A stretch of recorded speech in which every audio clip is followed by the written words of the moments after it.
आज का लेक्चर्स जो है वो हमारा आयनाइजिंग इफेक्ट्स ऑफ रेडिएशन का सेकंड पार्ट है। फर्स्ट पार्ट में हमने देखा था कि किस तरह से बीटा पार्टिकल्स जो हैं या रेडिएशन है बीटा रे वो इंटरेक्ट करता है मैटर के साथ, और उसमें तीन प्रोसेसेस मेन थे, जिसमें एक इनइलास्टिक कोलिजन, एक रेडिएटिव लॉस जिसे ब्रह्मस्त्रलंग भी कहते हैं, और थर्ड इलास्टिक था जिसमें कि स्कैटरिंग पॉसिबल होती है। इस पार्ट में हम ये देखेंगे कि अगर वो बीटा पार्टिकल किसी मीडियम में एंटर होता है, तो जैसे होता है ये ज़्यादातर इंट्रैक्शन जो है वो प्राइमरीली तो आयनाइजेशन ही होता है, बट उसके अंदर एक्साइटेशन भी हो सकता है। तो यहाँ जब भी वो जाएगा तो लूज़ करेगा एनर्जी कि मीडियम में, और ऐसे में बीटा पार्टिकल्स का एब्जॉर्प्शन भी होगा, जिसके अंदर की उनकी जो एनर्जी है वो धीरे धीरे कम होती जाती है। लेकिन इस केस में क्योंकि बीटा पार्टिकल्स जो है इलेक्ट्रॉन्स वो लो मास के होते हैं, तो उनकी जो वेलोसिटीज़ जो गेन करते हैं वो बहुत हाई हो सकती हैं इवन एट लो एनर्जीज़। और इसीलिए क्या होता है इससे कि जो पाथ जो ट्रैवल करता है, जो लेंथ ट्रैवल करनी होती है किसी मीडियम में, एब्जॉर्बर में, वो ज़्यादा हो जाती है स्ट्रेट लाइन पाथ थे, because it deviates from the its original straight line path. और इसका मीनिंग सिंपल सा ये है कि अगर स्ट्रेट लाइन होती अगर एनर्जी लॉस का, तो सारे इलेक्ट्रॉन्स जो हैं वो जाके स्टॉप हो जाते, और इसीलिए क्योंकि ये जो कर्व है वो लॉन्गर पाथ कवर करता है एनर्जी को लूज़ करने के बावजूद, तो इसलिए सारे इलेक्ट्रॉन्स जो हैं वो स्टॉप नहीं होते हैं। तो इसमें दो तरह के कर्व्स जो हम इसमें देख भी रहे हैं। अगर एब्जॉर्प्शन कर्व देखें इलेक्ट्रॉन के, तो दो तरह के कर्व्स ड्रॉ होते हैं। वन कर्व है जिसको हम बोलते हैं ट्रांसमिशन वर्सेस एब्जॉर्बर की थिकनेस, और इसको मिलीग्राम पर सेंटीमीटर स्क्वायर में थिकनेस को लिया है। इसका मैं अभी इसके बाद में रीज़न बताऊंगा, और इसका कैलकुलेशन भी करेंगे कि किस तरह से रिप्रेजेंट करा जा सकता है किसी भी थिकनेस को।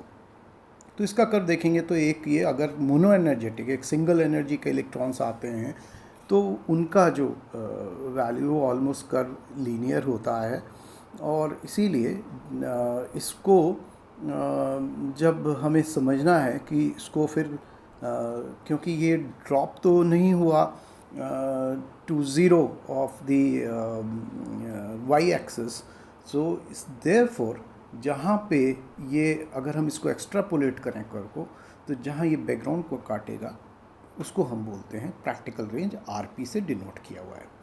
और आर जो हमारी बैकग्राउंड जहाँ भी इस कर्व बैकग्राउंड को काटेगा, जो वो कहलाएगी इसकी मैक्सिमम रेंज, जब वो थोड़ा सा डिस्टेंस ज़्यादा ट्रेवल करके एब्जॉर्प्शन थिकनेस में और एक कॉमन वैल्यू अटेन कर लेता है। सेकेंड कर्व में अगर ये देखेंगे तो ये कर्व है जिसके अंदर की जो बीटा पार्टिकल्स हैं वो कंटिन्यूस एनर्जी लेके आते हैं, और ऐसे में इनका जो कर्व होता है वो एक स्लोप के बाद एक टैपर करता है, एक जिसको हम बोलते हैं phenomena is called generally straggling. एक थोड़ा डिस्टेंस एक्स्ट्रा डिस्टेंस ट्रेवल होता है compare to the normal distance, और इसीलिए जिस पॉइंट पे ये एब्जॉर्प्शन कर्व बैकग्राउंड को ऐसा मानते हुए कि अगर ये सीधा ड्रॉप हो जाता, तो वहाँ पे ये जिस पॉइंट पे काटता है कट करता है, उस पॉइंट को हम मैक्सिमम रेंज आर बीटा बोलते हैं। नो अब ये जो ट्रांसमिशन है, ट्रांसमिशन बेसिकली शो करता है कि कितने हमारे जो बीटा पार्टिकल्स हैं वो रिमेनिंग रहे हैं, दैट मीन्स कितने जो है वो क्रॉस कर गए। तो धीरे धीरे आपने देखा कि ट्रांसमिशन जो है वो धीरे धीरे कम होता जा रहा है। तो ऐसे केस में क्योंकि एनर्जी लूज़ हो रही है, तो कोई ना कोई एक रिलेशनशिप दोनों के बीच में एक होनी चाहिए, और इसको हम रिप्रेजेंट करते हैं इन दो इक्वेशन से। ये बहुत इम्पॉर्टेंट हैं, इनको आप नोट कर लें, क्योंकि जब भी जीएम काउंटर का या किसी और तरह का न्यूक्लियर एक्सपेरिमेंट हम करते हैं जहाँ पे हम एब्जॉर्बर्स यूज़ करते हैं बीटा पार्टिकल्स को डिटरमिन करने के लिए, उनकी की मैक्सिमम एनर्जी, जिसको मैंने पहले भी एक पीटर रे कर्व में भी बताया था कि maximum energy carried by an electron is called the end point energy. तो इस केस में जो रेंज या मैक्सिमम जो रेंज है आर बीटा, उसको हम इस तरह से रिप्रेजेंट कर सकते हैं। पहला है एक्सप्रेशन, इसको आप अच्छे से नोट कर लें और इसको याद भी कर लें। 412 E0 की पावर 1.265 माइनस 0.094 E0। और लेकिन ये जो वैल्यू है, ये इंसिडेंट जो बीटा पार्टिकल है, यदि उनकी एनर्जी लेस देन 2.5 MeV होगी, जैसा कि अपने यहाँ जो डिपार्टमेंट में सोर्सेज हैं प्रेजेंटली अवेलेबल, उनके अंदर स्ट्रॉन्शियम या ट्रियम या सीजियम या सोडियम, इन सोर्सेज के लिए ये जो एनर्जी है ये लेस देन 2.5 MeV होती है। यदि किसी इंसिडेंट बीटा पार्टिकल की एनर्जी ग्रेटर देन 2.5 MeV है, देन जो रिलेशन यूज़ होगा वो RB = 530 माइनस 106 होगा। कैलकुलेशन हमारे कोर्स में नहीं है और हम एक्सपेक्ट भी नहीं करते हैं। हमारा जो यहाँ पर्पस है वो ये है कि इसको समझना कि किस तरह से रेंज और एनर्जी मींस कितना डिस्टेंस ट्रैवल होगा maximum before the electron comes to rest. Theoretically experiment भी आपको बताया, प्रैक्टिकली पॉसिबल नहीं है क्योंकि ये कर्व स्ट्रेट डी ड्रॉप नहीं होता।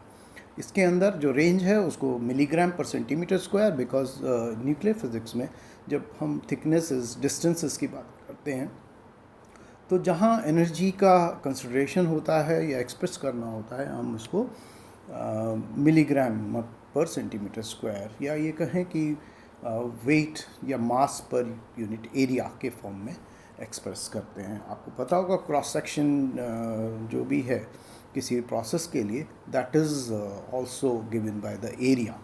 सो यू हैव, और E0 जो है वो MeV में है ना। उसको रिप्रेजेंट कैसे करें डिस्टेंस को, जैसा मैंने बताया यहाँ पे हमने किया है। तो आप बहुत सिंपल सा एक रिलेशन है कि डेंसिटी को हम जानते हैं मास अपॉन वॉल्यूम, सो आप इसको लिख सकते हैं mass upon thickness into area. और अगर एक सर्कुलर फॉइल लें, जैसा कि ये नॉर्मल एक्सपेरिमेंट्स में लेते हैं, एल्यूमिनियम की फॉइल होती है एब्जॉर्ब कराने के लिए, तो उसके अंदर density of aluminium is fix. So यदि मैं उसका एरिया एक फिक्स कर दिया जाए सर्कुलर एरिया, देन जो उसकी थिकनेस है that can be expressed as mass upon area into 1/ρ। So thickness into rho will give me a quantity which we call as the absorption या mass absorption coefficient. So this can be written as centimeter square per gram.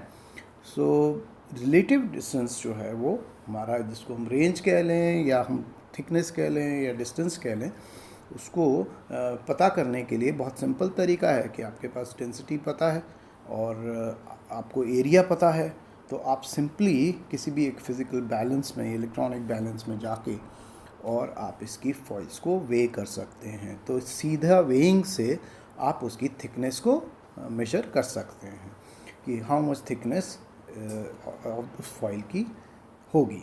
घर की आप kitchen में use होने वाली foils को भी इस तरह से डिटरमिन कर सकते हैं उनकी thickness just by weighing them for a particular area, if you know this area whether it is square or circular, it is immaterial. Now the absorption जो कर्व है, जब भी पार्टिकल एब्जॉर्ब होंगे किसी भी सोर्स से बीटा पार्टिकल्स के, तो वो ऐसे में एक जैसे बताया, जैसे शेप भी अगर आप देखें तो it follows an exponential curve and this is given by I = I0 e⁻⁻μx by ρ। Left में जो डायग्राम है उससे आप इसको समझ सकते हैं किस तरह से होगा।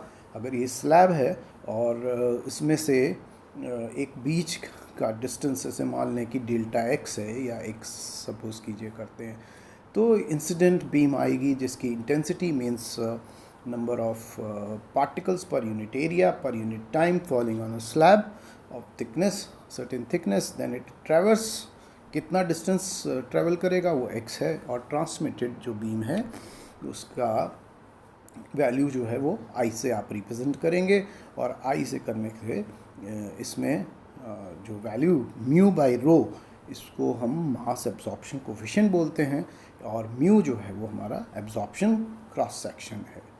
सो x is represented as gram per centimeter square, therefore mu by rho is of centimeter square per gram. So this part we have completed for the beta rays. Now in the next lecture we will discuss the ionizing effects of radiation part 3, and this will correspond to the interaction of heavy charge particles, this may protons and alpha particles.